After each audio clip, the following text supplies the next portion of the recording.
Please subscribe, Myong Berceros TV.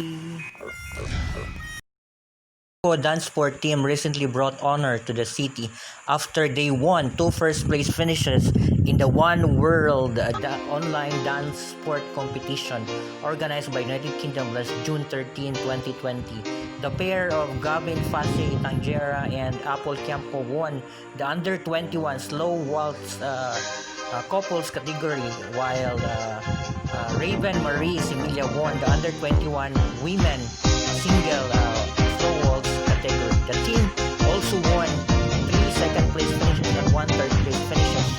The team, which are mostly made up of students from Francisco Bustamante National High School, put Davao City in the global dance sport map. The coaches and team members are very happy in bringing honor to the city, especially during this time of the COVID crisis where most of us are feeling bad.